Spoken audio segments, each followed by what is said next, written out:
ရားဘာသာဝင်သူတော်စင်တွေငယ်စဉ်တောင်ကြီးကလေးဘဝကနေစပြီးတော့ဣတိပိသောဘဂဝါအရဟံစတဲ့ဣတိပိသောဆိုတာကိုနှုတ်တဲ့မိဘများချပေးထားလို့ရရှိပြီးတော့နေကြတယ်ငယ်စဉ်ကရထားတဲ့ပါဠိကိုတချို့လည်းအဓိပ္ပာယ်သိကြတယ်တချို့လည်းအဓိပ္ပာယ်မသိဘူးသိသူနဲ့မသိသူနိုင်ရှင်ပြီးတော့ကြည့်မယ်ဆိုရင်မသိတဲ့လူကပိုများလောက်ဆရာရှိတယ်ငယ်ငယ်တော့ရထားတဲ့စာကိုရွတ်ယုံမဲ့ရွတ်ပြီးတော့အသုံးချတဲ့အခါမှာအန္တရာယ်ခင်းအတွက်သာအသုံးချနေကြတာဣတိပိသောရွတ်ရင်ဘုန်းကြီးတို့ကိုယ်တိုင်လည်းငယ်ငယ်တော့ဣတိပိသောရွတ်ရင်တစေတရေပြေးတယ်ဆိုပြီးတော့ကြောက်တဲ့အခါတိုင်းရွတ်မိနေတတ်တယ်ပေါ့နော်ဒီလိုကြောက်လို့အကြောက်ပြေအောင်လုပ်တဲ့မန္တန်သဘောမျိုးလောက်ပဲလူတွေဟာနားလည်ပြီးတော့နေကြတာဒီဣတိပိသောဘဂဝါဆိုတဲ့ဒီစကားလုံးကစလာတဲ့မြတ်စွာဘုရားရဲ့ဂုဏ်တော်တွေ9မျိုးတခါလဲ10မျိုးလို့ခွဲခြားဖွင့်တာရှိတယ်ပေါ့အဓိကကတော့9မျိုးလို့ယူတာပို့ပြီးတော့အဆင်ပြေပါတယ်ဝိသုဒ္ဓိမဲ့မှာတော့9မျိုးတနည်း10မျိုးဆိုပြီးဖွင့်ထားတာရှိတယ်ပေါ့ဒါကတော့သင်လျော်တဲ့နည်းအနေနဲ့ဖွင့်ပြတာပါအဲ့တော့မြတ်စွာဘုရားရဲ့ဂုဏ်တော်တွေဆိုတာထို့သုတ်တံပါဠိတော်တွေထဲမှာလိုက်ကြည့်မယ်ဆိုလို့ရှိရင်ဣတိပိသောပါတဲ့သုတ်တံတွေဟာအတော်ကိုများလိမ့်မယ်လို့သေသေးချာချာသုတေသနလုပ်ကြည့်မယ်ဆိုလို့ရှိရင်ဆိုပါစို့အင်္ဂုတ္တရနိကေမှာသုတ်ပေါင်း9000လောက်ရှိတဲ့ထဲမှာ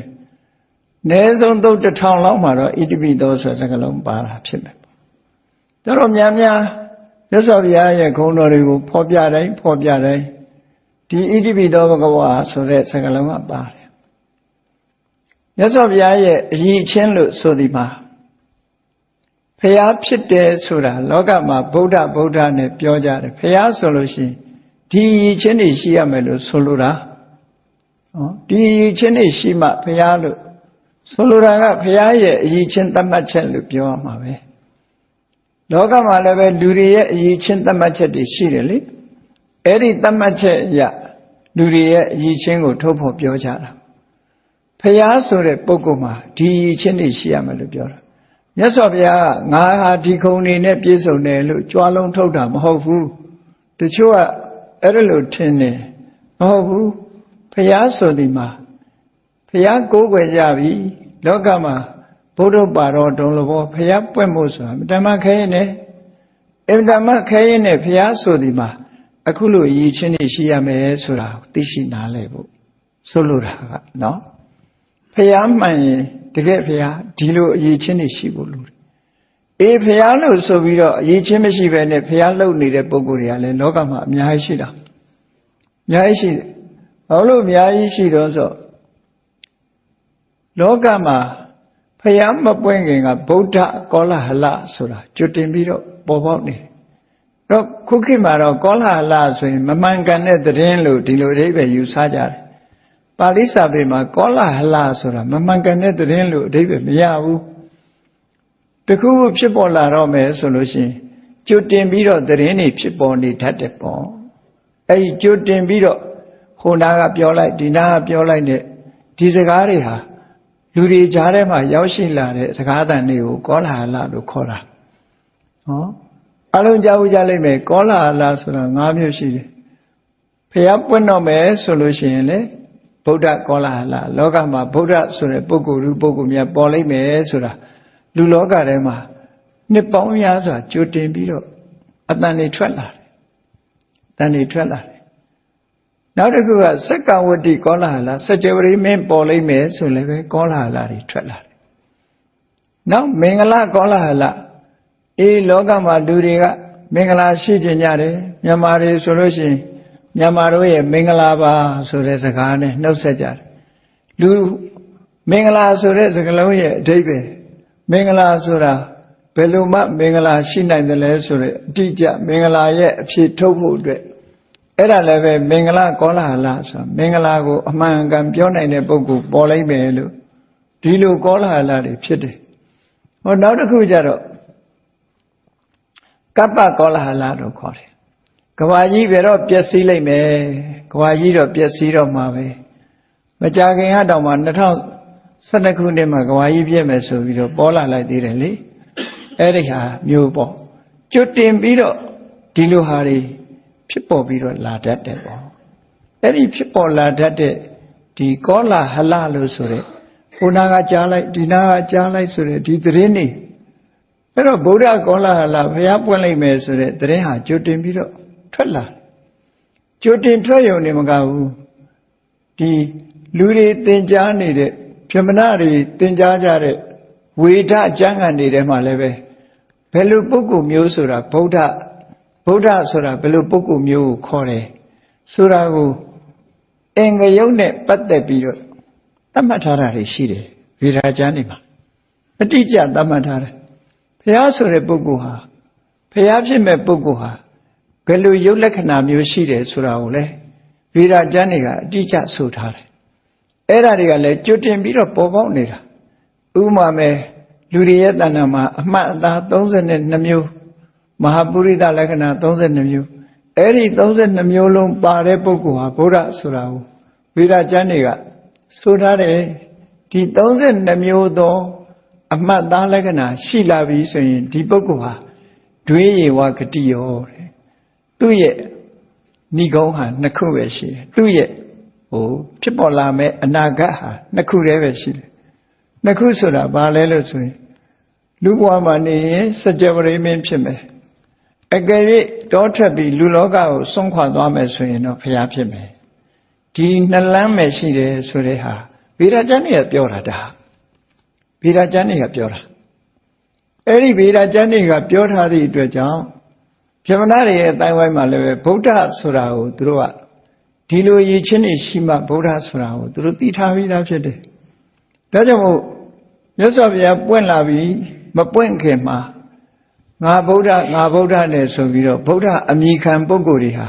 ကောလာဟလတန်အောင်လိုက်ပြီးတော့ပေါ်လာတာတွေအများကြီးပဲပုရဏကတ္တမလည်းသူ့ကိုယ်သူဗုဒ္ဓလို့ကျင့်ကြလိုက်တယ်သို့တော်လည်းဝေဒကျမ်းဂန်တွေနဲ့တိုက်ကြည့်တဲ့အခါမှာသူကကိုက်ညီမှုမရှိဘူးကိုက်ညီမှုမရှိဘူးသူ့ဘာသူပဲဗုဒ္ဓလို့နာမည်တတ်တယ်သို့တော်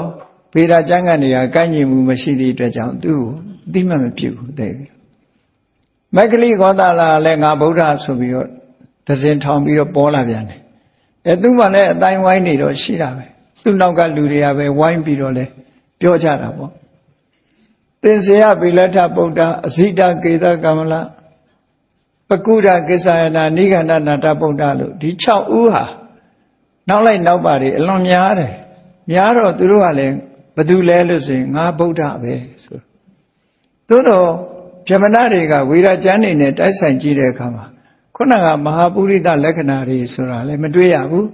အရဟံစတဲ့အရည်ချင်းတွေနဲ့လည်းသူတို့မတွေ့ဘူးမပြည့်စုံဘူးဆိုတော့သူကမှဗုဒ္ဓဆိုတာကိုနှစ်ကာယုံကြည်ကိုးကွယ်တာမရှိဘူးပေါ့သူယုံကြည်တဲ့ပုဂ္ဂိုလ်အချို့လောက်ကသာသူ့နောက်ကလိုက်ကြတယ်ပေါ့အဲ့တော့ဒီကောလာဟလနောက်မှာနောက်ဆုံးပေါ်လာတဲ့ပုဂ္ဂိုလ်ကဘယ်သူလဲလို့ဆိုရင်ဂေါတမဗုဒ္ဓပဲဂေါတမဗုဒ္ဓကြတော့ဗြဟ္မဏတွေကငကောလက်မခံမှုသူတို့လဲဒီလေမြတ်စွာဘုရားစီမှာဒီထိတ်တန်းဗြဟ္မဏကြီးတွေပတိတ္တိကောသလမင်းကြီးကမျိုးစားအဖြစ်ပေးထားတယ်ပညာတတ်တဲ့နေရာမှာထိတ်တန်းမျိုးရိုးလဲအလွန်မြင့်မြတ်တဲ့ပောက္ခရတာတိတို့နောက်တစ်ခါမိထ္ထိလမျိုးကဒီဗြဟ္မာယုပုံနာကြီးတို့ဒီလိုအဲ့ဒီလိုဝေဒကျမ်းတက်ဆရာကြီးတွေကမြတ်စွာဘုရားစီလွတ်တယ်နောက်ပြီးတော့ပါရယဏတုတ်မှာပါတယ်ဘာဝရီဆိုတဲ့ပုံနာကြီးကလည်းပဲဗုဒ္ဓဆိုတာနာမည်ကြီးတာဟုတ်မဟုတ်မင်းတို့စုံစမ်းကြဆိုပြီးတော့လွတ်တာအဲ့ဒီခေတ်ကဂေါတမဗုဒ္ဓစီမှာစုံစမ်းနေထောက်လန်းရေးတွေအများကြီးလွတ်တယ်တဲ့ထဲမှာပထမဆုံးလွတ်လိုက်တာတော့ဘာဝရီပုံနာကြီးကအရင်လွတ်လိုက်တာသူကဘယ်ရောက်နေတုန်းဆိုဘာဝရီပုံနာကဟိုးအိန္ဒိယအလယ်ပိုင်းမှာရောက်နေတယ်သူကဂေါဒါဝရီမြစ်ကန္နာတိုင်းပြည်နှစ်ပြည်ရဲ့ဈာမှာကျွန်းမြေကြီးရှိတယ်အဲ့ဒီကျွန်းမြေကြီးပေါ်မှာသူက သူတပည့်ပရိသတ်တောင်းချီတဲ့ဟာနဲ့အဲ့ဒီမှာသွားနေတာသူကလောကကြီးကို renounce လုပ်ပြီးတော့ဝိရာကျမ်းကနေသင်ယူခြင်းပို့ချခြင်းကမ္မထမ်းကျင့်ခြင်းဆိုတဲ့ယောဂအကျင့်တွေသမထကျင့်စဉ်တွေကျင့်ပြီးတော့သူအဲ့ဒီသွားနေတာသွားနေတော့ဖះပွင့်ပြီလို့လဲသတင်းချရောသူတို့ရဲ့တွေသွားစုံစမ်းကြစမ်းသူမသွားခင်စုံစမ်းခိုင်းတယ်ဆရာကြီးတွေဆိုတော့ဗုဒ္ဓဟုတ်မဟုတ်မသိဘဲနဲ့ဘယ်တော့မှအယံမသွားဘူးသူတို့ကလည်းနာမည်ကြီးတဲ့ပုဂ္ဂိုလ်တွေဆိုဖះဟုတ်မဟုတ်စုံစမ်းခိုင်းတာဘာတွေနဲ့စုံစမ်းခိုင်းတော့ဆိုလို့ရှိရင်ဒီမဟာပုရိသလက္ခဏာဝေရာကျမ်းတွေမှာပါတဲ့အမှတ်လက္ခဏာတွေရှိမရှိပါမပါ32မျိုးလုံးရှိမရှိကိုသွားကြည့်ခိုင်းတာအဓိကအဲ့ဒါဘာဝရိပုံနာကြီးကဆိုလို့ရှိရင်ဘလောက်ထိအောင်သူတပည့်တွေကိုမှားလိုက်တော့ဆိုရင်အေးမင်းတို့ဖျားဆိုလို့ရှိရင်ကွာတဲ့ပါဇက်ကထုတ်ပြီးတော့မေးခွန်းထုတ်เสียမလို့တဲ့မင်းတို့စိတ်ထဲကမေးတယ်ဖျားဆိုရင်မင်းတို့စိတ်ထဲကမေးတဲ့မေးခွန်းကို तू နှုတ်ကဖြေလိုက်မယ်ဒီလိုတော့မှားလိုက်တာနော်ဖျားဆိုတာသိဖို့အတွက် तू လှုပ်မှားလိုက်တာအဲ့လိုမှားလိုက်တဲ့အတိုင်းပဲသွားပြီးတော့စုံစမ်းထောက်လန်းကြတာမြတ်စွာဘုရားမှာ32ပါးသောယောက်ျားမြတ်လက္ခဏာတွေတွေ့ရတယ်တွေ့ရုံနဲ့မကဘူးခုနကစိတ်ကူးတဲ့ကနေပြီးရှုပ်ဝဲထားတဲ့မိကုန်းတွေစိတ်နဲ့မေးတယ်သူကဘာဝရီပုံနာကြီးကအသက်ဘယ်လောက်ရှိပြီလဲတို့တပည့်ဘယ်နှဦးရှိသလဲတို့မဟာပုရိသလက္ခဏာသူ့မှာဘယ်နှခုရသလဲဆိုတာစိတ်ထဲကနေမေးတာမေးလိုက်တော့မြတ်စွာဘုရားနှုတ်ကနေထုတ်ပြီးတော့ဖြေလိုက်တာမေးတဲ့အချိန်လေးမှာအဲ့ဒါကြောင့်မို့လို့သူတို့တအံ့တော်နဲ့ဘာဝရီရဲ့တပည့်တွေဟာအားလုံးမြတ်စွာဘုရားကိုသူတို့သိချင်တဲ့လေးနဲ့တဲ့မိကုန်းတွေကိုမေးထားအဲ့ဒီသုတ်တံပါရဏဒေသနာဆိုပြီးတော့ပြည့်ပြည့်စုံစုံဘုန်းကြီးတို့ရှင်းဟောထားတာရှိတယ်ပေါ့နော်နောက်လဲစာအုပ်လဲထွက်လာဖို့ရှိတယ်ပေါ့ဒါကအများဒီစာအုပ်တွေကဒါတွေကဘုရားတရားတော်တွေဟာတိမ်မြုပ်နေတာအဲ့ဒါလို့မြတ်စွာဘုရားကိုလာရောက်စုံစမ်းတယ်နောက်ဗြဟ္မာယုပုံနာကြီးဆိုတာဟာအသက်120ရှိပြီသူမလာခင်သူ့ရဲ့တပည့်ဥတ္တရလူလင်ဆိုတာကိုလွတ်လိုက်တယ်လွတ်လိုက်တဲ့အခါတပည့်ကဘယ်လိုလုပ်စုံစမ်းရမှာတော့ဆိုတော့မင်းကလည်းကွာငါသင်ပေးထားတဲ့မဟာပုရိသလက္ခဏာကျမ်းနေရှိတယ်မဟုတ်လားတဲ့အဲ့ဒါနဲ့တိုက်ပေါ့တဲ့ဆိုပြီးမှားလိုက်တာသွားတိုက်တာအဲ့ဒီလူကမြတ်စွာဘုရားနာမှာနှစ်ချီကြအောင်နေသွားတယ်နေပြီးတော့အသေးစိတ်ဘုရားကြောင့်မှနေပြီးတော့ထောက်လန်းတာပေါ့ခုခေတ်လို့ဆိုရင်ဘုရားကြောင့်မှကိုကြာကြီးနေပြီးထောက်လန်းတာသူကဘုရားဟုတ်မဟုတ်ကိုသိချင်ဘုရားဟုတ်မဟုတ်ထောက်လန်းအဲ့ဒါလို့ထောက်လန်းပြီးတဲ့အခါမှာသူ့ဆရာကြီးစီတော့ပို့တင်လိုက်တာသူ့ဆရာကြီးကနေတော့အဲ့ဒီကျမှဂေါတမဗုဒ္ဓကိုလာရောက်ဖူးမြော်တာအသက်120နော်120အဖိုးကြီးဖြစ်နေပြီ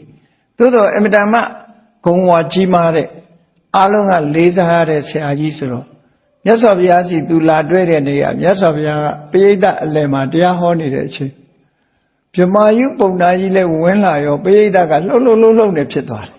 အဲ့လောက်ထိအောင်ဂုဏ်သတင်းကြီးတယ်ပေါ့အဲ့လောက်ထိအောင်အရှိန်အဝါရှိတယ်သူကအဲ့ဒါလို့လာတဲ့အခါမှာသူကပရိသတ်ကိုပြောတာငြိမ်ငြိမ်နေကြပါငြိမ်ငြိမ်နေကြပါဟောဒီကဖျားသွားတဲ့အလယ်လမ်းလေးဆိုတာရှိတယ်ခုခေတ်တရားပွဲတွေမှာလို့ဓမ္မအဓိကဆရာတော်တွေကြွဖို့ဆိုပြီးတော့လမ်းလေးခြံထားတာရှိတယ်အဲ့ဒီလမ်းကနေပြီးတော့သူဖျားနေထီအောင်ရောက်လာပြီးတဲ့အခါမှာသူတပည့်ထောက်လန်းပြီးတော့တင်ပြထားတဲ့ report အတိုင်းပဲမြတ်စွာဘုရားကိုသူကပြန်ပြီးတော့သူကိုယ်တိုင်ထောက်လန်းကြည့်သေးတယ်မဟာပုရိသလက္ခဏာတွေရှိသလားဆိုထောက်လန်းသေးတယ်သူကထပ်ပြီးတော့သူတို့ကြည့်တာနဲ့သိတယ်နော်နှစ်ဖူးရည်ဒူးရည်ပေါ့ဗျာခြုံပြောလိုက်လို့ရှိရင်လူရဲ့နှစ်ဖူးရည်ဒူးရည်ဆိုတာရုပ်လက္ခဏာသွင်ပြင်တွေအလုံးကိုကြည့်လိုက်တာနဲ့ဟာတို့စာထဲမှာဆိုထားတာနဲ့အကုန်ကြိုက်တယ်ပေါ့ကြိုက်တယ်ဆိုပြီးတော့မှဗြဟ္မာယုပုံနာကြီးဟာမြတ်စွာဘုရားကိုအာရပါယဘုရားခြေပမိုးကိုခေါင်းနဲ့တိုက်ပြီးတော့သူဟာဗြဟ္မာယုပုံနာကြီးပါဆိုတာကိုအာရပါယရှ िख ိုးတယ်ရှ िख ိုးပြီးတော့ဘုရားကိုရှောက်တယ်ဒီလိုထောက်လိုင်းရည်တွေလိုက်တာသူတို့ကတခါပဝရတာတိပုံနာကြီးကလည်းအပဋ္ဌဆိုတဲ့လူလွင်ကိုလွတ်ပြီးတော့မြတ်စွာဘုရားဟုတ်မဟုတ်တိုက်ဆိုင်ခိုင်းတယ်သတင်းထောက်လန်းခိုင်းတယ်ထောက်လန်းပြီးပြီဆိုတော့မှသူတို့လာကြတာပေါ့ဒါက မြတ်စွာဘုရားလက်ထက်ကဗုဒ္ဓဟုတ်မဟုတ်ဆိုတာတွေဟာမဟာပုရိသလက္ခဏာနဲ့တိုက်ဆိုင်တယ်အရည်ချင်းအားဖြင့်ကတော့တာမန်အားဖြင့်ပုဂ္ဂိုလ်တွေမသိနိုင်ကြဘူးဒါကြောင့်မို့ဗုဒ္ဓရဲ့အရည်ချင်းဆိုသည်မှာအရဟံသမ္မာသမ္ဗုဒ္ဓောဝိသသရဏတမ္ပန္နောသူကတောလောကဝိတုအနုတ္တရောပုရိသဓမ္မတာရတိတတ္ထာဒေဝမနုဿနံဗုဒ္ဓောဘဂဝါဆိုတဲ့ဒီရည်ချင်းနေနဲ့ပြည့်စုံတဲ့ပုဂ္ဂိုလ်မျိုးမှသာလေဘုရားဆိုတာဖြစ်တယ်ဒီရည်ချင်းမရှိရင်ဘုရားမဖြစ်ဘူးအဲ့တော့ဣတိပိသောဆိုတဲ့ဗုဒ္ဓဂုဏ်တော်ပါတဲ့သုတ်တန်တွေကအလွန်ပဲများတယ်ဒီထဲမှာအရဟံနဲ့သမ္မာသမ္ဗုဒ္ဓောဒီဂုဏ်တော်နှစ်ခုကတော့ဘုရားနဲ့ပတ်သက်လာလို့ရှိရင်မပါတာကိုမရှိဘူးကျန်တဲ့ဂုဏ်တော်တွေကတစ်ခါတရံမှပါတယ်နော်ကျန်တဲ့ဂုဏ်တော်တွေကကြည့်လေခုနကရွတ်သွားတဲ့နမောတတ္တတွေပဲကြည့်နမောတတ္တဘဂဝတောအရဟတောသမ္မာသမ္ဗုဒ္ဓတ္တဆိုတဲ့မှာသုံးခုပါနေတယ်လေအရဟတောဆိုတာအရဟံကိုပြောတာသမ္မာသမ္ဗုဒ္ဓောဆိုတာသမ္မာသမ္ဗုဒ္ဓကိုပြောတာဘဂဝတောဆိုတာနော်ဒီဘဂဝါဂုဏ်တော်ကိုပြောတာဟောဂုဏ်တော်သုံးမျိုးဟာဒါအမှန်မှအရေးပါတယ်ပေါ့ဒါကြောင့်မို့ဒီနေ့မြတ်ဗုဒ္ဓရဲ့အရဟံဂုဏ်တော်ဆိုတာကိုသိရှိနားလည်ကြရအောင်စာပေကျမ်းကမှာဘယ်လိုရေးသားထားတယ်လဲဘယ်လိုရှင်းထားတယ်လဲဆိုတာနားလည်ဖို့အမှန်မှအရေးကြီးတယ်စကားလုံးလေးကသုံးလုံးနဲ့ပဲရှိတယ်အခရာသုံးလုံးနဲ့ပေါင်းစပ်ပြီးတော့ဖွင့်ပြထားတဲ့စကားလုံးလေးဟာ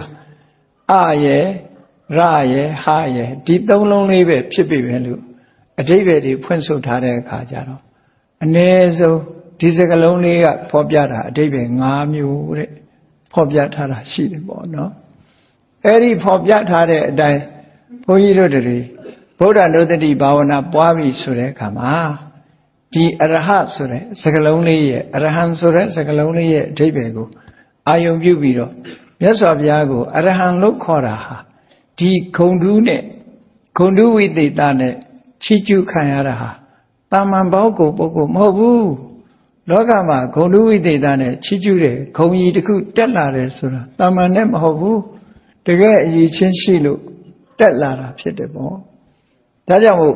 မြတ်စွာဘုရားရဲ့ဂုဏ်တွေကိုအာယုံပြုတာကိုဗုဒ္ဓနုတ္တိလို့ခေါ်တယ်ဗုဒ္ဓဆိုတာဘုရားရဲ့ဂုဏ်ကိုအနုတ္တိအကျဉ်းချင်းအထက်ထက်တတိထားပြီးတော့ဖြစ်ပေါ်နေတာတတိယနေတာတနည်းအားဖြင့်အနုဆိုတာတင့်လျောက်ပတ်တဲ့တတိဆိုတာအမှတ်ရမှုပဲဘုရားနဲ့ပတ်သက်ပြီးအလွန်တင့်လျောက်ပတ်တဲ့အမှတ်ရမှုလို့ဒီလိုအဓိပ္ပာယ်ရတဲ့ဗုဒ္ဓနုတ္တိကမ္မထံ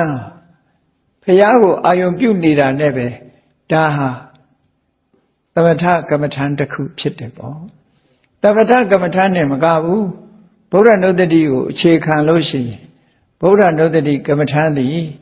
ဝိပဿနာဉာဏ်ဖြစ်စေဖို့အတွက်ကြီးမားသောအထောက်အကူတစ်ခုဖြစ်တယ်ပေါ့အလွန်ကြီးကျယ်သောအထောက်အကူဖြစ်ပြီးတော့လူတွေရဲ့တဏ္ဍာမှာသရာစွမ်းအားတွေဖွံ့ဖြိုးတိုးတက်သွားစေနိုင်တယ်ဒါကြောင့်မို့ဗုဒ္ဓနုတ္တိဘာဝနာဟာအလွန်ကြီးမားတဲ့အရည်ချင်းရှိတယ်လို့စာပေကျမ်းဂန်တွေမှာဆိုထားတာပေါ့ဘာဝနာထဲမှာတော့အမြတ်ဆုံးဘာဝနာလို့ဒီလိုပြောတာအဲ့တော့ဂုဏ်တော်ပွားများပြီဆိုလို့ရှိရင်တော့ဘယ်လိုပွားရမလဲဣတိပိသောဘဂဝါဣတိပိဆိုတာကအကြောင်းကိုရည်ညွှန်းတာသောဘဂဝါကိုယ်စိတ်ထဲမှာသောဘဂဝါငါကြည်ညိုတဲ့ငါကိုးကွယ်တဲ့အဲ့ဒီဗုဒ္ဓမြတ်စွာဘုရားဟာလို့အဓိပ္ပာယ်ရတယ်သောဘဂဝါဆိုတာဒီငါကြည်ညိုကိုးကွယ်တဲ့တလောလကလုံးကလေးစားရတဲ့ဗုဒ္ဓဆိုတဲ့ပုဂ္ဂိုလ်သူမြတ်ဟာဒီနေရာမှာဘဂဝါလို့ခေါ်လိုက်တာအလွန်လေးစားတတ်တဲ့ပုဂ္ဂိုလ်တွေကိုသုံးတဲ့အိန္ဒိယစကားလုံးတစ်ခုပဲခဏတောင်မှပဲအိန္ဒိယနိုင်ငံမှာဘဂဝံလို့သုံးနေရှိတယ်တကယ်ကြီးမားတဲ့ပုဂ္ဂိုလ်တွေကိုဘဂဝံလို့သုံးတယ်သူတို့နော်အဲ့ဒီဘဂဝံလို့သုံးတဲ့စကားလုံးရဲ့အဓိပ္ပာယ်ကဘာလဲလို့ဆိုရင်ဂုရုကြီးလို့အဓိပ္ပာယ်ရတယ်ဂုရုကြီးထဲမှာပို့ပြီးတော့လေးစားတဲ့ဂုရုကြီးတွေကြတော့ဘဂဝံလို့ခေါ်လိုက်တာသူတို့ဒါအိန္ဒိယနိုင်ငံအသုံးစကားတစ်ခုပဲဘဂဝံဆိုတာအလွန်ကိုကြီးမြတ်တဲ့သူတို့လေးစားရတဲ့ပုဂ္ဂိုလ်ပေါ့အလွန်လေးစားတတ်တဲ့ဂုရုကြီးတွေဒါကြောင့်မို့လို့အထက်ကရာဆရာကဘဂဝါတိဂုရုဒီလိုဖွင့်တာဘဂဝါတိဂရု ဂရုံဟိလောကေဘဂဝါတိဥစ္စာတိလောကလူတွေကလေးစားအပ်တဲ့ဂုရုတွေကိုဘဂဝါလို့ခေါ်ကြပါတယ်ဆိုတာဒီပါဠိစာပေမှာတင်ပဲဒီဟာဖွင့်ဆိုပြထားတာရှိတယ်အထက်ကရာကျမ်းတွေဟာအဲ့တိုင်းပဲရေးတယ်နော်ဘဂဝါတိဂရုဘဂဝါတိဂုရုခုခေတ်တောင်းတဲ့ဆိုဘဂဝါဆိုတာဂုရုကိုခေါ်ရတဲ့ဂရုဂုရုံဟိလောကေဘဂဝါတိဥစ္စတိဂုရုကိုလူတွေကဘဂဝါလို့ခေါ်ကြတယ်ဟောဒီအဓိပ္ပာယ်နဲ့ဖွင့်ပြဘာလို့လဲဆိုရင်လောကကြီးတစ်ခုလုံးရဲ့အလေးပြုအပ်တဲ့ပုဂ္ဂိုလ်ဖြစ်တယ်မြတ်စွာဘုရားဟာကိုချင်းသီလနဲ့နှိုင်းရှင်မယ်ဆိုလဲသူ့ကိုပါတဲ့ပုဂ္ဂိုလ်မပြောနဲ့မှီတဲ့ပုဂ္ဂိုလ်တော့မရှိဘူးတမာတိနဲ့နှိုင်းရှင်လိုက်ပြန်ရင်လေဖရားတဲ့တာတဲ့ပုဂ္ဂိုလ်မဆိုထားနဲ့တူတဲ့ပုဂ္ဂိုလ်တော့မရှိဘူးပညာအားဖြင့်လေဖရားတဲ့တာတဲ့ပုဂ္ဂိုလ်ဆိုတာမပြောနဲ့တူတဲ့ပုဂ္ဂိုလ်မပြောနဲ့တာတဲ့ပုဂ္ဂိုလ်ဆိုတာမရှိဘူးတူတဲ့ပုဂ္ဂိုလ်တော့မရှိဘူးလို့ဒီလိုဆိုလိုတယ်ပေါ့နော်ဒါကြောင့်မို့တလောကလုံးကဥညွတ်လေးစားရတဲ့ပုဂ္ဂိုလ်သူမြတ်မို့ဘဂဝါလို့ဒီလိုခေါ်တာအဲ့ဒီမှာကြည်ဣတိပိသောဘဂဝါသောဘဂဝါမြန်မာလူတော့အမျိုးမျိုးပြန်ကြတယ်ဘုန်းတော်ကြီးမှာထိုရှင်တော်မြတ်ဖရာသည်ကိုယ်စိတ်ထဲမှာတို့ကိုးကွယ်တဲ့မြတ်စွာဘုရားဟာ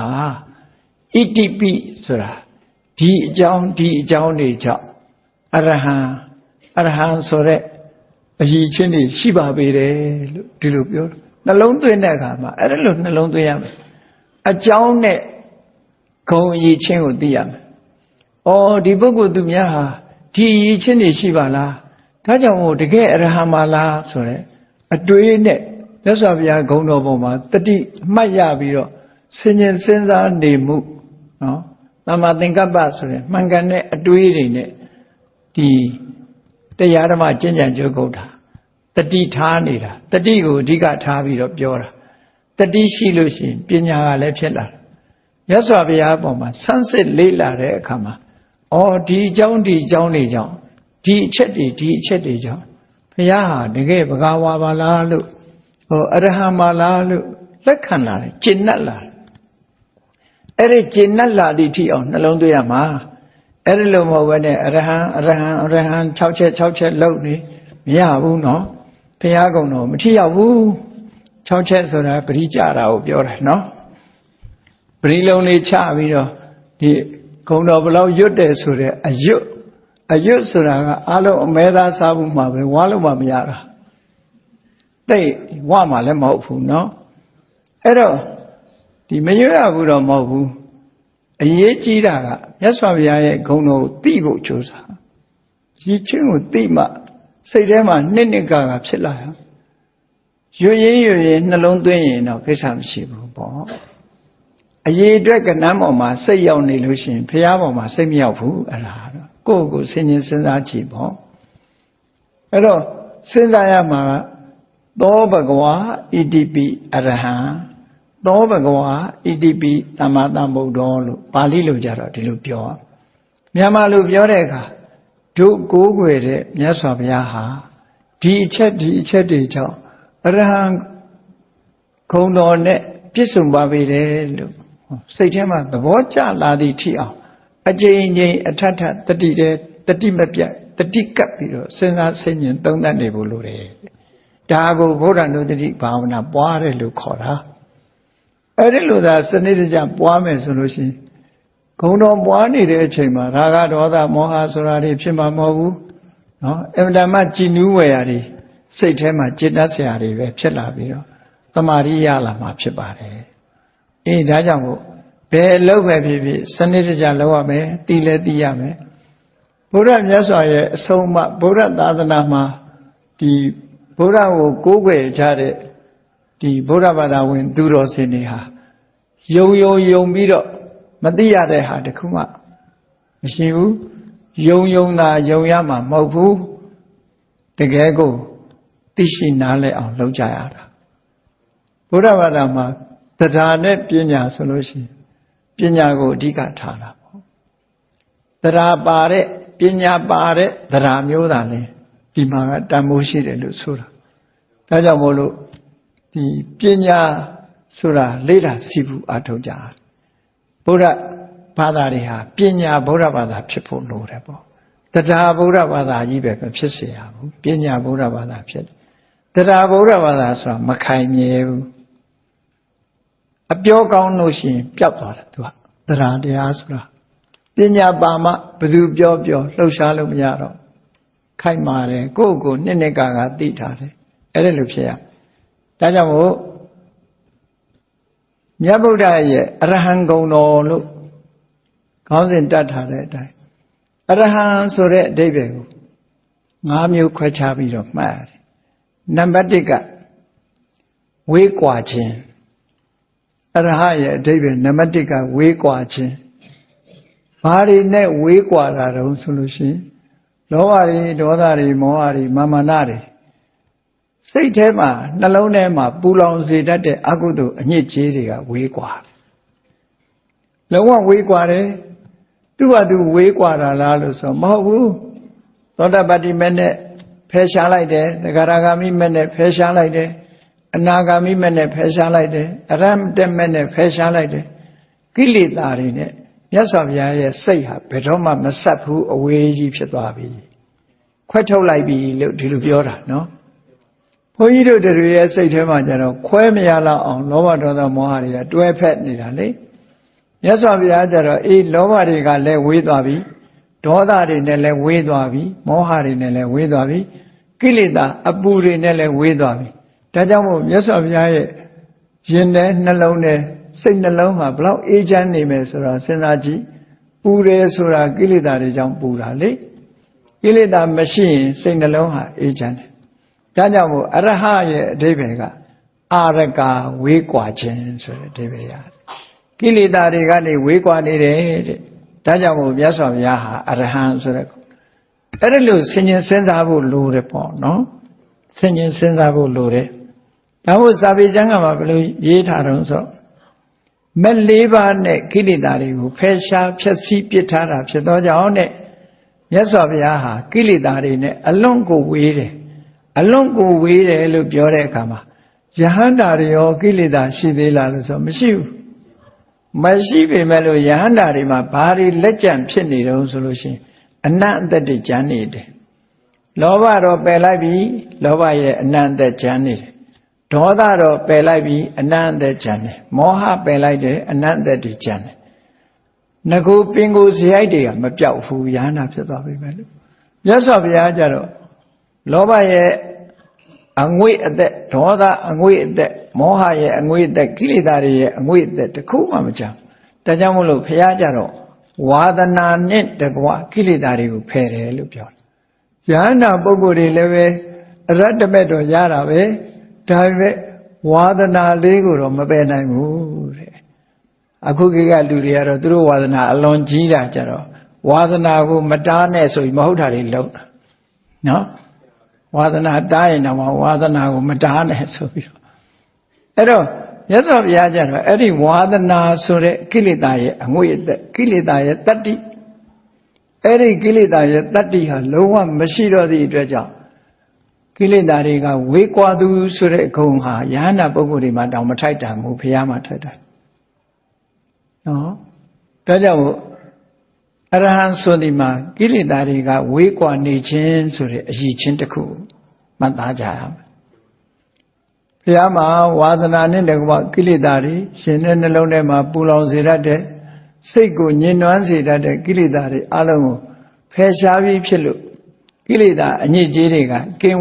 ဝေးကွာနေတဲ့ပုဂ္ဂိုလ်မြတ်ဖြစ်သောကြောင့်အရဟံလို့စိတ်ထဲမှာဒီလိုနှလုံးသွင်းရမယ်အကျဉ်းချင်းအထက်ထက်ဒါလေးကြီးပဲတွေးနေခုခေတ်ကတော့လူတွေလောက်တတ်ပါတယ်လေသချင်းဆိုတာတောင် repetition တွေအများကြီးလေအဲ့တော့ဂုံတော်ကြတော့ repetition လုပ်လိုက်ပေါ့အဲ့လိုကလားတွေတောင်မှသချင်းဆိုရင်ဘုံလေးခောက်ပြီးစီတာရန်နဲ့တဏိကုံလုံးနော်အော်နာတဏိကုံအော်နာသူတို့ဒီစကလုံးလေးတစ်လုံးနဲ့တင်အော်တာအများကြီးမဟုတ်ဘူးအဲ့တော့ဒီကိုယ်တဏ္ဍာမှာဒီ repetition ဖြစ်နေအောင်ကိလေသာတွေကဝေးကွာနေလို့ဝေးကွာခြင်းဆိုတဲ့အကြောင်းကြောင့်ဒုကိုယ်ွယ်တဲ့မြတ်စွာဘုရားဟာတကယ်အရဟံမလား ကျန်တဲ့ပုဂ္ဂိုလ်တွေကကိလေသာတွေနဲ့အလွန်လုံးထွေးနေတာမဝေးဘူးကတ်နေတယ်နော်ဝေးတယ်လို့ထင်ပေမဲ့လို့တော့ကြရောက်လာပြန်ပြီဟောဒေါသမရှိဘူးသဘောကောင်းတယ်လို့ထင်တယ်တော့ကြရောက်လာပြန်ပြီဒေါသကလောဘမရှိဘူးလို့ထင်တယ်တော့ကြရောက်လာပြန်ပြီစိတ်ထဲကပေါ်လာတာလေမြတ်စွာဘုရားကျတော့အဲ့လိုမဟုတ်ဘူးပြန်ပြီးတော့ကိလေသာတွေကပြန်ကတ်နိုင်စွာမရှိတော့အောင်ကွာလှမ်းသွားပြီဖယ်ရှားပြလိုက်ပြီးလုံးဝဘယ်တော့မှပြန်မလာတော့ဘူးဒီလိုဆိုတာပေါ့နော်အဲ့ဒါကတစ်ချက်အဲ့တော့အရဟံကိလေသာတို့မှဝေးကွာတော်မူခြင်းကြောင့်အရဟံနော်အရဟံဒါကအဓိပ္ပာယ်တစ်ခုဖတ်တဲ့အခါမှာလဲသုံးလုံးစလုံးပေါင်းပြီးတော့အရဟံအဓိပ္ပာယ်ကအာရကဝေးကွာတယ်ဒီစကားလုံးတစ်လုံးနဲ့ကဒီအဓိပ္ပာယ်တစ်ခုဖော်ပြဟောနောက်တစ်ခုကျတော့သူကအဓိပ္ပာယ်တစ်မျိုးကြံလိုက်ပြန်တစ်မျိုးဖွင့်ဆိုမယ်သူကအရဟံဆိုတဲ့နေရာမှာအရဟံလို့အတန်လေးကိုဖတ်ပြီးတော့အရဆိုတာဒီယန္တုတွေကိုဟဆိုတာခြေမုံပြီးသားအနိုင်ယူပြီးသားဖြစ်တယ်ယန္တုဆိုဒီမှာဘယ်သူကိုပြောတာလဲလို့ဆိုကိလေသာတွေကိုပဲပြောတာကိလေသာကမှတကယ်ယန္တုအစ်စ်လေငရဲချတာကကိုယ်ကိုလာပြီးတော့ဒုက္ခပေးတဲ့ပုဂ္ဂိုလ်ယန္တုမဟုတ်ဘူးကိုယ်ရင်ထဲမှာဖြစ်တဲ့ကိုမွေးထားတဲ့ဒေါသဆိုတဲ့ယန္တုလောဘဆိုတဲ့ယန္တုမောဟဆိုတဲ့ယန္တုကကိုယ်ငရဲချတာသူလောက်ကိုယ်ဒုက္ခပေးတာရှိမှမရှိတာအပြင်ဘက်ကလူကဒုက္ခပေးတယ်ဆိုတာယမယံခန္ဓာပေးလို့ရတာလေအဲ့တော့ဒုက္ခပေးလို့ယန္တုလို့ခေါ်မယ်ဆိုလို့ရှိရင်အမြဲတမ်းကိုယ်ဒုက္ခပေးနေတာဘယ်သူလဲလို့မေးရင်ကိလေသာတွေပဲအဲ့တော့ကိလေသာကယန္တုအစ်စ်ပဲစိတ်ညစ်ရတာဘယ်သူကြောင့်သူ့ကြောင့်အစင်မပြေဖြစ်ရတာဘယ်သူကြောင့်ပျော်မဆိုမှတွေဖြစ်တာဘယ်သူကြောင့်သူ့ကြောင့်ဟောအားလုံးလောကကြီးမှာမဖြစ်ချင်တာတွေဖြစ်နေတာဘယ်သူကြောင့်သူ့ကြောင့်ဟောသူ့လောက်ကိုယ်ဒုက္ခပေးတဲ့ပုဂ္ဂိုလ်ပဲရှိမလဲနော်မုန်းစရာကောင်းတဲ့ယန္တုအစ်စ်ဟာကိုယ်ရင်တဲ့နှလုံးထဲမှာဖြစ်နေတဲ့လောဘဒေါသမောဟတွေသာဖြစ်တယ်အဲ့ဒီလောဘဒေါသမောဟဆိုတဲ့ယန္တုတွေကိုအနိုင်ယူပြီးတော့ဖယ်ရှားပစ်ပြီးသားဖြစ်သောကြောင့်အရဟံအဲ့ဒီစကားလုံးကပါဠိမှာအရိဟနအရိဆိုတာယန္တုကိုခေါ်တယ်ဟဆိုတာဖြည့်ဆည်းထားတာဖြည့်ဆည်းပြလိုက်တာယန္တုတွေကိုဖြေမုံပလိုက်တာအဲ့တော့အရိဟကနေအရဟံဖြစ်လာတယ်လို့ဒီလိုဆိုထားတာအဲ့တော့အဲ့ဒီစကားလုံးပြောင်းလဲမှုတွေကိုအသာထားအရဟံမိမိကိုဒုက္ခပေးနေတဲ့ကိလေသာယန္တုတွေကိုအားလုံးအနိုင်ယူထားပြီးသူဖြစ်တယ်ယူထားပြီးခြင်းကိလေသာအားလုံးကိုခြေမုံပြီးဖြစ်ခြင်းယန္တုမရှိတော့ဘူးလို့ဆိုလို့တယ်ဘုရားယန္တုမရှိဘူးဆိုဒေဝဒတ်တို့ဘယ်သွားထားတော့လို့မေးကောင်းမေးလိုက်မယ်အပြင်ယန္တုအဲ့ဒါနော်ဘုရားမှာကိလေသာယန္တုဆိုတာမရှိတော့ဘူးလုံးဝမရှိတော့အတွင်းယံအပြင်ယံဒါကြောင့်မို့လို့အရဟံကိလေသာယန္တုတွေကိုခြေမုံဖြတ်စည်းပြီးဖြစ်သူလို့ဒီခြေမုံဖြတ်စည်းခြင်းလို့ဒီအဓိပ္ပာယ်ဟာဒုတိယအဓိပ္ပာယ်တစ်ခုလို့ဟောသောဘဂဝါထိုဘုန်းတော်ကြီးမှာရှင်တော်မြတ်ဖရာဟာဣတိပိကိလေသာယန္တုတွေကိုအပြည့်အခြေမုံထားတဲ့အရေးချင်းရှိသောကြောင့်အရဟံအရဟမြည်တော်မူပါပေတယ်တကယ်အရဟပဲကိလေသာတွေကိုအနိုင်တိုက်ပြီးသားပုဂ္ဂိုလ်တွေကိုအရဟလို့ခေါ်ရမယ်ဆိုရင်မြတ်စွာဘုရားကသာတခါတည်းလက်ဆက်တခါတည်းနလန်းမထုနိုင်အောင်ခြေမုံထားတာကြံတဲ့ပုဂ္ဂိုလ်တွေကအနိုင်ရတယ်ဆိုတာခိတ္တခဏပဲပြောတာမြတ်စွာဘုရားအနိုင်ရလိုက်တဲ့ခိသိတာကဘယ်တော့မှနောက်ကျောင်းပြန်လာတာမရှိဘူးတဲ့အပိဓာနိုင်တာပေါ့ဒါကြောင့်မို့လို့အရဟံယန္တုတွေကိုအနိုင်ရသူလို့ခေါ်ခြင်းခေါ်ရင်မြတ်စွာဘုရားကသာလင်ခေါ်ရမှာဖြစ်တယ်ပေါ့ဒီရည်ချင်းကိုစိတ်ထဲကနှလုံးသွင်းပြီးတော့အရဟံဆိုတဲ့ဂုဏ်တော်ကိုအာယုန်ထဲမှာကြည်နူးလာသည့်ထိအောင်အကျဉ်းချင်းထပ်ထပ်အမှတ်ရဖို့ပဲဒါကိုဘုရားနုတ္တိလို့ခေါ်တာနော်ဟောနောက်တစ်ခုကဘာတော့ဆိုလို့ရှိရင်အဲ့ဒီအရဟံကိုပဲအရဆိုတာ တန်တရာစပင်းကြီးရဲ့အကန့်အရဆိုတာအကန့်ဟဆိုတာဖြည့်စည်းတာအကန့်တွေကိုဖြည့်စည်းပြီးဖြစ်သူဖြည့်စည်းပြီးခြင်းဒါကတော့တင်စားပြီးတော့သုံးတဲ့စကားလုံးတစ်ခုပေါ့တန်တရာစက်ဝန်းကြီးကိုကြည့်လိုက်မယ်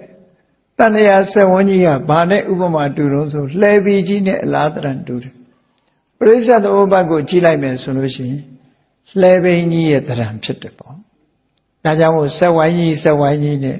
မိုးကုတ်ဆရာတော်ကြီးပြထားတဲ့စက်ဝိုင်းကြီးဟာဒါလှဲဘိန်းကြီးလိုပဲအဲ့တော့လှဲဘိန်းကြီးနဲ့ဥပမာထားပြီးတော့ကြည့်မယ်ဆိုလို့ရှိရင်တဏှာထဲမှာဘုန်းကြီးတို့တွေသွားနေတာဟာ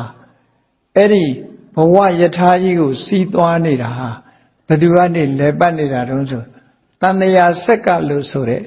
ဒီလက်ဘိန်းကြီးနဲ့လဲပတ်ပြီးတော့သွားနေတာဘဝကြီးကိုယထာကြီးလို့ဥပမာပေးလိုက်လို့ရှိရင်အဲ့ဒီယထာကြီးဟာတဘွားကနေတဘွားသွားနေတာဟာဒီဘိန်းကြီးနဲ့သွားနေတယ်လို့ဒီလိုဆိုလို့တယ်ဒါဖြင့်ဘယ်လိုဘိန်းနဲ့ဥပမာတူတယ်လဲလို့ဆိုလို့ရှိရင်အဝိဇ္ဇာရဲ့ဘဝတဏှာဆိုတာရဲ့မတိတာရဲ့တွေ့တာရဲ့နော်မတိဘူးဆိုရင်လိုချင်တယ်မတိတာနဲ့လိုချင်တာအဲ့ဒီနှစ်ခုသည်လှဲဘိန်းရဲ့အလဲကောင်ကဝင်ရိုးတက်တဲ့နေရာကိုနော်ဒီဝင်ရိုးတက်တဲ့နေရာကိုခေါ်တယ်လေဒီနာဘိအချက်ဝင်ရိုးတက်တဲ့နေရာကိုနော်အဲ့ဒီနေရာမှာအဝိဇ္ဇာနဲ့တဏှာပေါ်မှာအားလုံးကတီးနေတာဖြစ်သောကြောင့်အဲ့ဒါပုံတောင်းလို့ခေါ်တဲ့ဟာပေါ့နော်ဒါတော့အရက်တည်းတစ်ခုနဲ့တစ်ခုတော့တူကြမှာတူမှာပေါ့နော်နာဘိဆိုတဲ့ပုံတောင်းကြီးအဲ့ဒီပေါ်မှာအကန့်နေစိုက်ထားပြီးတော့ဘေးကကွတ်ထားတဲ့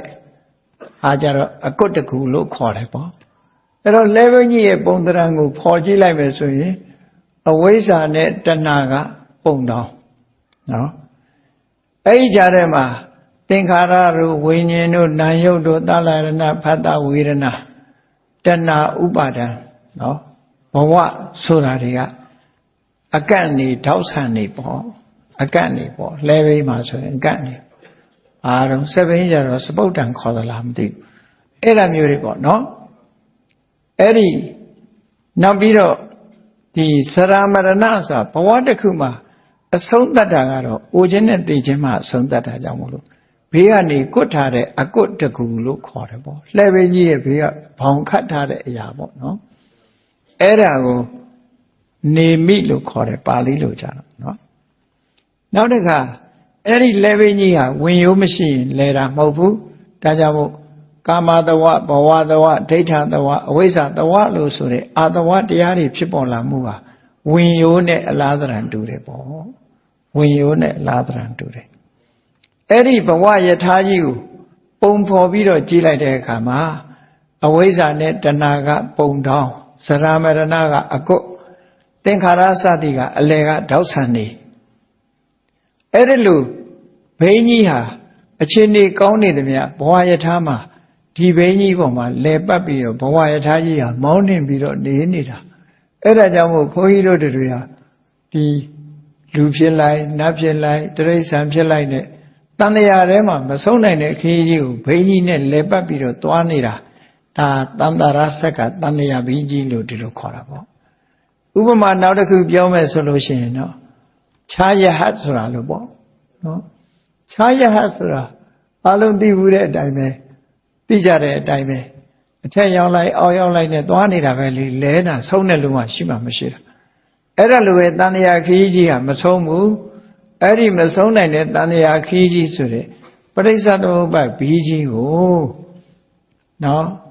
ဝိပဿနာဉာဏ်အခြေခံတဲ့မဲ့ဉာဏ်နေနဲ့ဒီဘီးကြီးကိုဖြည့်ဆည်းပြလိုက်တာနောက်ဆုံးမှာအကန့်နေထောက်တွေကိုရိုက်ချိုးပြလိုက်တယ်ပုံတောင်းကြီးကိုခွဲပြလိုက်တယ်အကွတ်တကူတွေကိုဖြည့်ဆည်းပြလိုက်တယ်ဆိုဒီဘိန်းကြီးကလဲနိုင်မအောင်လားမလဲတော့ဘူးအဲ့ဒါကိုဆိုလို့တဲ့သီလဆိုတဲ့မြေပေါ်မှာရပ်တည်ပြီးတော့တရားဆိုတဲ့လက်နဲ့နော်အရတ္တမဲ့ဆိုတဲ့ဒါလက်နဲ့ကိုကင်ဆွဲပြီးတဲ့အခါမှာအဲ့ဒီဘိန်းကြီးကိုဖျက်ချလိုက်တာ အကန့်နေအကုန်ရိုက်ချိုးလိုက်တဲ့အကွက်တကူတွေဖြက်ပြက်လိုက်တဲ့ဆိုဘိန်းကြီးကပြိုကျသွားတယ်ပြိုသွားတော့လဲနိုင်စွာမရှိတော့ဘူးအဲ့ဒီအဓိပ္ပာယ်ကိုယူပြီးတော့အရဟံတန်တရာဆက်ရဲ့အကန့်တွေကိုဖြက်စီးပြီးခြင်းဖြက်စီးပြီးတဲ့အရည်ချင်းရှိတယ်ဆိုလိုတာကမြတ်စွာဘုရားဟာဘဝခရီးရပ်တန့်သွားပြီမသွားတော့ဘူးလို့ဆိုလိုတယ်ပေါ့ဘုန်းကြီးတို့တွေကဘဝခရီးကိုသွားကြအောင်ပါသွားကြတဲ့အခါမှာဘဝခရီးကိုဗာနဲ့စတော့အဝိဇ္ဇာနဲ့တဏှာနဲ့စတယ်ဘာနဲ့အဆုံးသတ်တော့အိုခြင်းသိခြင်းနဲ့အဆုံးသတ်တယ်ဈာထဲမှာဘာတွေဖြစ်တုံဆိုကောင်းမှုလုံးလိုက်မကောင်းမှုလုံးလိုက်ပျော်လိုက်ပါလိုက်ရီးလိုက်မောလိုက်ဒါတွေနဲ့သွားနေတာလေအဲ့ဒါတွေကိုအကုန်ဖြိုချဖျက်ဆီးပြစ်လိုက်လို့တန်တရာခရီးရပ်တန့်သွားပြီဆိုရင်ဘယ်ကြီးပြိုကွက်သွားတာနဲ့အလားတရံတူတယ်ပေါ့ဒါကြောင့်မို့အရဟံအရတန်တရာဆက်ရဲ့ဆက်ဝန်းရဲ့အကန့်တကူတန်တရာဆက်ပြီးကြီးကိုဖျက်ဆီးပြီးတဲ့ပုဂ္ဂိုလ်များလို့ဒီအကြောင်းတွေကြောင့်ဒီလိုဖျက်ဆီးပြီးဖြစ်သောကြောင့်မြတ်စွာဘုရားဟာတကယ်အရဟံပုဂ္ဂိုလ်မြတ်ဖြစ်ပါပြီလေ။အရည်ချင်းနဲ့ဂုံရည်နဲ့တွဲမှတ်ပြီးတော့နေရမယ်တရား။ဒါအဓိပ္ပာယ်တစ်ခု။နံပါတ်1ကဝေးကွာခြင်းနံပါတ်2ကကိလေသာတွေကိုအနိုင်ဖျက်ဆီးပြီးခြင်းနံပါတ်3ကတန်ត្រာဆက်ရဲ့အကန့်တွေကိုဖြိုချဖျက်ဆီးပြီးခြင်းဆိုတော့ဒီ3ခုဒါမြတ်စွာဘုရားနဲ့ပတ်သက်တဲ့အရည်ချင်းတွေတစ်ခုပြနောက်တစ်ခုကျတော့အရဟလို့ပဲပေါင်းဖတ်အရဟလို့ပဲပေါင်းဖတ်တယ်အရဟဆိုတာကျတော့ထိုက်တန်သူလို့အဓိပ္ပာယ်ရထိုက်တန်သူထိုက်တန်တယ်ဆိုတာဘယ်သူကပဲရှ िख ိုးထိုက်တယ်လောကလူတွေကပြောကြတယ်ဟာမင်းဒီအလုပ်လှုပ်ထိုက်တယ်ဘာလို့လှုပ်ထိုက်တယ်ပြောလို့လှုပ်ရင်အကျိုးရှိတယ်လေဒီခရီးသွားထိုက်တယ်သွားရင်အကျိုးရှိတယ်လေအကျိုးမရှိပဲတော့ဘယ်သူမှတော်တယ်တန်တယ်မပြောဘူးလေလှုပ်ထိုက်တယ်ထိုက်တန်တယ်လို့ပြောတဲ့စကားလုံးတစ်ခုဟာဒီအရဟဆိုလို့အရဟဆိုထိုက်တန်တယ်ဘာကိုထိုက်တန်တာတုံးလို့မေးလို့ရှိရင်ဘယ်သူကပဲလက်အုပ်ချီဖို့ထိုက်တန်တယ်ဘယ်သူကပဲလှူတာတွေဟာထိုက်တန်တယ်ဘာဖြစ်လို့လဲလက်အုပ်လေးတစ်ချိန်ချီလိုက်တာနဲ့နတ်ပြည်ရောက်သွားနိုင်တယ်အကျိုးတုံ့ပြန်မှုတွေဟာအမှန်တမ်းထိရောက်တယ်မြတ်စွာဘုရားကိုလက်အုပ်ကလေးနဲ့ချီလိုက်တာတောင်နတ်ပြည်ရောက်သွားတယ်လက်အုပ်နဲ့တင်မချီနဲ့အောင်လက်လည်းမချီဘူးဘာမှမချီပဲနဲ့မျက်လုံးလေးဖွင့်ကြည့်ပြီးကြည်နူးတဲ့စိတ်ကလေးဖြစ်လိုက်တာနဲ့ပဲနတ်ပြည်ရောက်သွားမထိုက်တန်ဘူးလားကြည့်လိုက်တာလေးနဲ့စိတ်ထဲကကြည်နူးလိုက်တာနဲ့ကောင်းရတဲ့ဥဒိဘုံရောက်သွားနိုင်တယ်ဆိုအလွန်ထိုက်တန်တာပေါ့ဒါနကောင်းမှုပြုလိုက်လည်းပဲပြုလိုက်တယ်ဗျအကျိုးဖြစ်ထွန်းတယ်ဆိုတော့အယောင်းဝယ်ကိစ္စတွေဆိုရင်အရင်ကနည်းနည်းလေးနဲ့အမျက်ကြီးရတယ်ဆိုဟာလှုပ်ထိုက်တယ်ပြောကြမှာပဲမြေမှာလည်းပဲစိုက်လိုက်လို့ရှိရင်သီးနှံတွေအများကြီးထွက်တယ်ဆိုဟာစိုက်ထိုက်တယ်ဒီလိုပြောကြတာမြတ်စွာဘုရားကထို့တူပဲအကျိုးတုံ့ပြန်မှုအင်အားတွေအလွန်ကောင်းတာဖြစ်သောကြောင့်မြတ်စွာဘုရားဟာဘယ်ပုဂ္ဂိုလ်ကပူဇော်ထိုက်တယ်ထိုက်တန်တဲ့ပုဂ္ဂိုလ်ဖြစ်တယ်ဘယ်ဘက်ကကြည့်မြတ်စွာဘုရားဟာမထိုက်တန်ဘူးလို့ပြောเสียသီလကနှိမ့်ကြနေတာမရှိဘူးသမာဓိနှိမ့်ကြနေတာမရှိဘူးပညာနှိမ့်ကြနေတာမရှိဘူး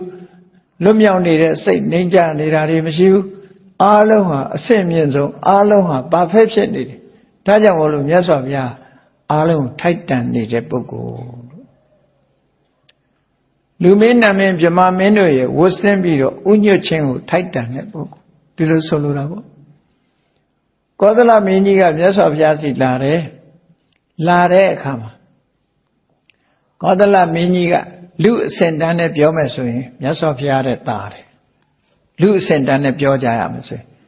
ကောသလမင်းကြီးကကာတိကောသလနှစ်နိုင်ငံကိုအုပ်စိုးတဲ့ဧကရိဘုရင်ကြီးမြတ်စွာဘုရားကတက္ကတိုင်းအငယ်စားလေးမှာဘာနဲ့ပြောရမလို့ဆိုမြန်မာဘုရင်နဲ့စော်ဘွားတွေလိုပဲရှိတယ်ဒီလိုနော်ကောသလမင်းကြီးကအင်ပါယာအကြီးကြီးမြတ်စွာဘုရားရဲ့အမျိုးတက္ကတိုင်းဒီသုဒ္ဓရဏမင်းတို့ကတိုင်းငယ်ပြည်ငယ်လေးဒါယာရုနဲ့ပြောပြရင်နော်သို့သောကောသလမင်းကြီးဟာ မြတ်စွာဘုရားကိုလာတဲ့အခါရှ िख ိုးတဲ့အခါမှာ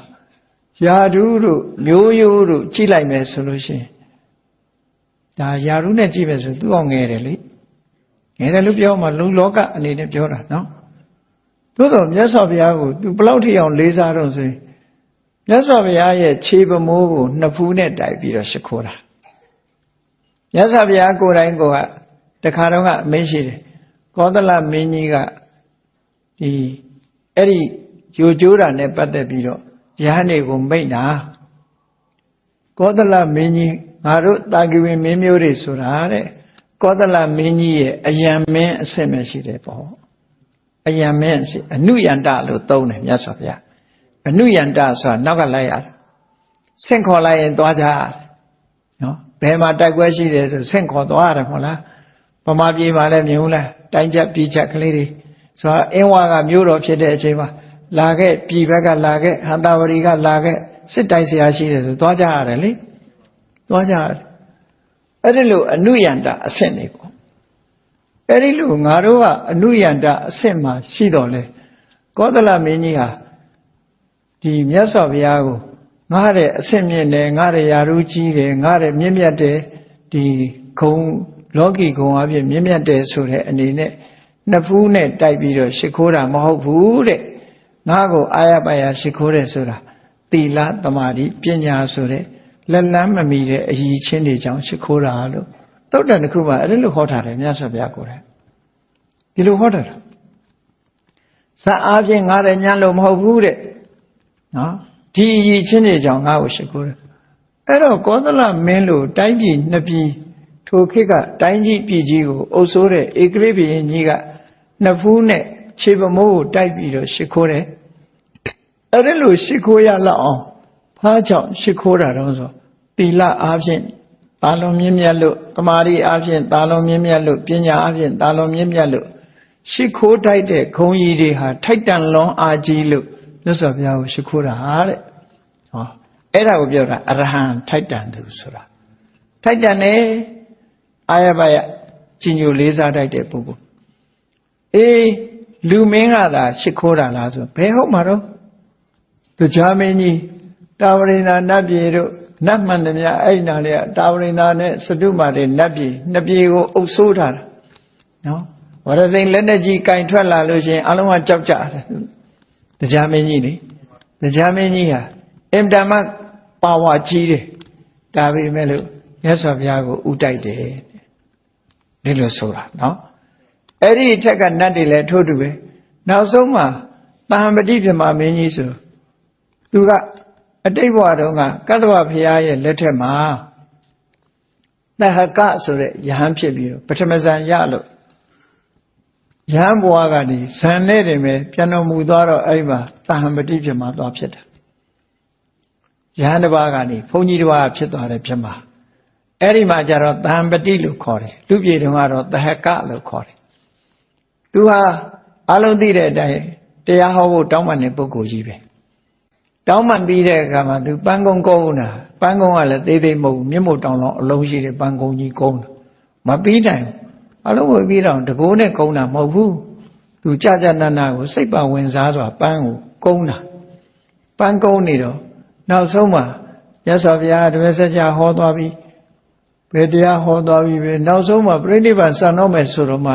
ပြိဋိဘံစံသွားပြီဆိုမှသူပန်းကုန်းကြီးကမပြီးသေးဘူးတဲ့ပြေးပြီးတော့လာပြီးတော့ဘုရားကိုပူဇော်ရတဲ့အဲ့ပန်းကုန်းကြီးနဲ့နော်ပန်းကုန်းကလည်းပဲ45နှစ်ကြာအောင်ကုန်းတာနော်သူစီမှာတော့45နှစ်မဟုတ်ဘူးပေါ့လူပြည်နဲ့45နှစ်ကုန်းတာတော့မပြီးသေးတဲ့ပန်းကုန်းကြီးနဲ့အဲ့ဒါဘာလို့လဲဆိုပူဇော်ခြင်းလို့ထိုက်တန်လို့ပူဇော်တာအဲ့တော့ဗြဟ္မာမင်းကြီးတွေကလည်းပဲဘုရားကိုပူဇော်တာပဲနတ်မင်းကြီးတွေကလည်းဘုရားကိုပူဇော်တာပဲလူမင်းတွေကလည်းပဲဘုရားကိုပူဇော်တာအဲ့ဒါလို့ဘုရားကိုပူဇော်တယ်ဆိုတာကိုကြပြာဆန်ဆန်ရေးထားတဲ့အခါကျတော့ဘယ်လိုရေးတော့ဆိုရင်မြတ်စွာဘုရားရဲ့ခြိသေးတော်ဟာတဲ့သဘာဝအားဖြင့်ညီရဲပြီးတော့အယောင်တောက်ပြောင်နေတာသို့တော်လည်းပဲတဲ့လူမင်းနတ်မင်းဗြဟ္မာမင်းတို့ရဲ့ဒီတရဖူကြီးတွေနဲ့ဒီခြိသေးဟာဒီရှုပ်ရှက်ခတ်နေတယ်လို့ဒီလိုရေးထားတယ်ခြိသေးပေါ်မှာလာရှုပ်ရှက်ဆိုလိုတာကတော့မြတ်စွာဘုရားကိုခြေထောက်ကိုအမြဲတမ်းဥတိုက်နေတဲ့ပုဂ္ဂိုလ်တွေကြောင့် နီးရဲနေတဲ့ခြိသေးရဲ့အလှဟာနော်ဟိုရောင်ဒီရောင်တွေနဲ့ရောထွေးကုန်တယ်လို့ဒီလိုဆိုလိုတာမပြတ်ဘူးနော်အဲ့ဒါဘာလို့ဆိုထိုက်တန်သူပဲထိုက်တန်သူအရဟံထိုက်တန်သူဆိုတလောကလုံးကဘယ်လိုပဲဒီမြတ်စွာဘုရားကိုလှူဘုရားဟာဘုရားတဲ့ပစ္စည်းကတန်သွားတယ်လို့မရှိဘူးတဲ့ဒါမှမဟုတ်ခဏခေတ်တောင်ကြည့်ကြမြတ်စွာဘုရားကိုဇေဒီတွေတည်ပြီးတော့ကိုးကွယ်ကြတယ်ရုပ်ပွားတော်တွေထူပြီးတော့ကိုးကွယ်ကြတယ်ကိုးကွယ်လို့ပါမဆုံးနိုင်ဘူးလေထိုက်တန်သူဖြစ်လို့ဒီလိုလုပ်ကြတယ်လို့ဆိုတာဒါအရဟံခဏတိအောင်ကိုးကွယ်စိတ်ကပ်နေကြတော့မယ်ဒီလိုဆိုလိုတာပေါ့နော်နောက်တစ်ခုကတော့ဘာလို့ဆိုအရဟံကိုအရဟံလို့ဆိုပြီးတော့ရဟဆိုတာကွယ်ရာလို့အဓိပ္ပာယ်ရတယ်ဆိုတာမရှိဘူးကွယ်ရာမရှိဘူးမြတ်စွာဘုရားမှာကွယ်ရာရဲ့လို့မရှိဘူးဆိုလိုတာကတိတ်တိတ်ပုံလူမသိသူမသိလှုပ်တဲ့အကုသိုလ်ဆိုတာသူမှမရှိဘူးလို့ဆိုစာထဲမှာဘယ်လိုရေးထားတော့ဆိုလောကေပဏိတမာနိနောဘာလာကိုပညာရှိကြီးလို့ထင်ကြတဲ့လူမိုက်တွေဟာတဲ့ပညာမဲ့တဲ့ပုဂ္ဂိုလ်တွေဟာအတ္တိလောကပယေနဟိုလူကအပြစ်တင်မှာတော့မကောင်းတဲ့ရင်တွေထွက်မှာကြောက်တယ်နော်မကောင်းတဲ့ရင်တွေထွက်မှာကြောက်တော့ဘာလုပ်လဲရဟောပပံကရွန်တီတဲ့တိတ်တိတ်ကလေးမဟုတ်တာလုပ်တယ်တဲ့ကွယ်ရကြတော့မဟုတ်တာလုပ်ကြတယ်ဒါလောကကြီးကအများစုကိုပြောပြတာနော်ရှေ့မှာတော့ဟန်ကြီးပန်ကြီးနဲ့နေပြီးတော့ကွယ်ရကြတော့မဟုတ်တာလုပ်နေတာလေအများကြီးရှိတယ်ပေါ့ဒီလိုဆိုလိုတာပေါ့မြတ်စွာဘုရားကြတော့အဲ့လိုမဟုတ်ဘူးနဂရာစိကရောတိဘယ်တော့မှစိတ်ကြွယ်ရမှာမဟုတ်တာလုပ်တယ်လို့မရှိဘူးနော်လူရှိတစ်မျိုးကြွယ်ရတစ်မျိုးဒီလိုလုပ်တာမရှိဘူးစိတ်ကြွယ်ရဆိုတာမြတ်စွာဘုရားမှာမရှိဘူးတာမန်ပုဂ္ဂိုလ်တွေကြတော့စိတ်ကြွယ်ရဆိုတာရှိနေသေးတယ်စိတ်ကြွယ်တယ်ဆိုတာဖုံးကွယ်ထားတာတွေရှိနေတတ်သေးတယ်လို့ပြောတာမြတ်စွာဘုရားမှာဖုံးကွယ်ထားတာတခုမှမရှိဘူးဖုံးကွယ်ထားတာမရှိလို့အရဟဖုံးကွယ်ရှို့ဝဲထားတာမရှိဘူးလို့ဒီလောက်ထိအောင်တန့်ရှင်းစင်ကြယ်တယ်လို့ဒီလိုဆိုလိုတာပေါ့နော်အတိပ္ပယ်ကပါပကရဏီမကောင်းမှုအောက်တန်းကြတဲ့အလုပ်ကိုလုပ်တဲ့နေရာမှာရဟဘာဝတောပိစိတ်ကြွယ်ရာမရှိသောကြောင့်လည်းပဲအရဟံအရဟံနော်ဒီလိုဆိုလိုတာပေါ့ဒါဖြင့်မြတ်စွာဘုရားရဲ့ဂုဏ်အကြီးချင်းတွေဟာဒီအရဟံဆိုတဲ့စကားလုံးလေးတစ်လုံးထဲမှာပဲပြန်ပေါင်းပြီးတော့ပြောကြမယ်ဆိုရင်ကိလေသာတွေကဝေးကွာနေခြင်းဒါအရေးချင်းတစ်ခုပဲကိလေသာတွေကလုံးဝဝေးကွာနေခြင်းအလှမ်းကွာနေခြင်း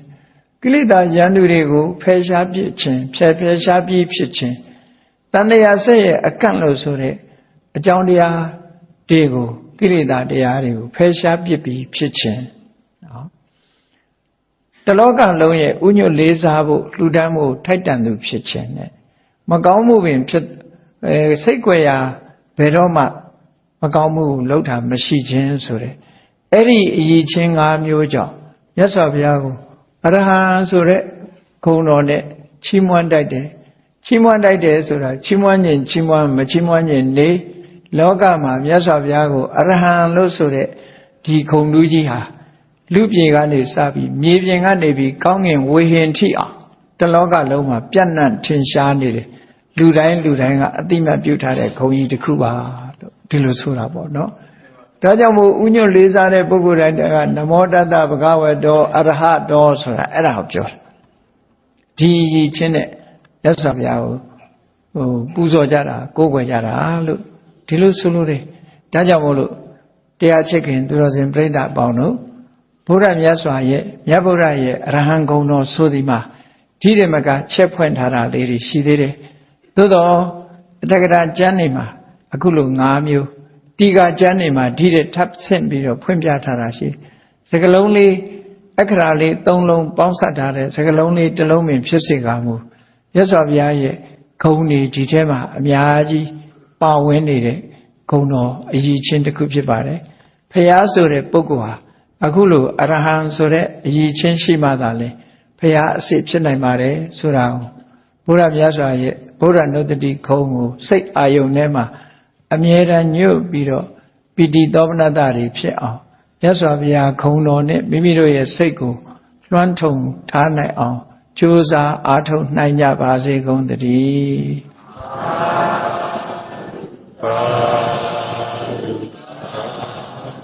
မေတ္တာပို့ရအောင်တတ္တဝါများစွာတတ္တဝါများစွာဘေးရန်กว่าချမ်းသာကြပါစေ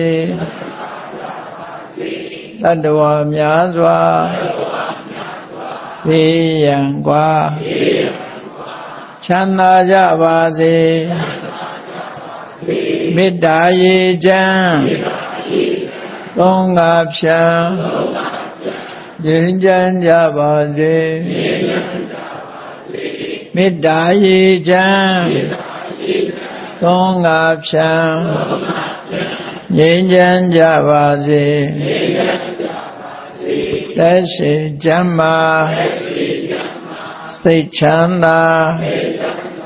လူရဆန္ဒပြည့်ပါစေသက်ရှိချမ်းသာစိတ်ချမ်းသာလူရဆန္ဒပြည့်ပါစေဖုံလန္တာဒုက္ခပင်ကစားမေတ္တာပုံနေတုသင်္ကမမနောတရာတိတဝေတံဘဝယန္တုဒုက္ခတကမေတ္တာပုံနေတုသင်္ကမစုပေါင်းပုအပ်မေတ္တာတဟုရောင်မြူပါဝင်ငွေလာမင်းနှင့်ရောင်ခြင်းရှက်ယုံပေါင်းဆောင်ရခြင်းကြောင့်သဗ္ဗေတံကျွေးမဲ့ဥဒ္ဓုံလုံးစုံများစွာတတ္တဝါတို့၏မနောတရာတိမြင်မြတ်ဖြူစင်အေးကြည်လင်းသည့်ရေစဉ်ပြည့်တင်းစိတ်နှလုံးတည်ဟုသောရေအိုင်ကြီးအတွင်၌ဒုက္ခပင်အစာစင်ထာဝရအေမြจิตာတာယာပွင့်လန်းချမ်းသာဒုက္ခတည်ဟုသောကုမုဒ္ဒရာကြာပန်တို့သည်ဖုံးလန္တာဝန္တာရွှင်မြူဝံပုံလူလျက်ကြည်နူးဝဲကြုံဖူးပွေးညအကုန်သည်ဖြစ်ဖြစ်ဒုက္ခနကလေအောင်လေတဲ့ရောရှက်သင်ပြန်ပိဋိတိဟုသောယနံတို့သည်ဘဝယံတုကောင်းစွာမဲ့သွေကြိုင်လိုက်၍နေကြပါစေကုန်သတည်း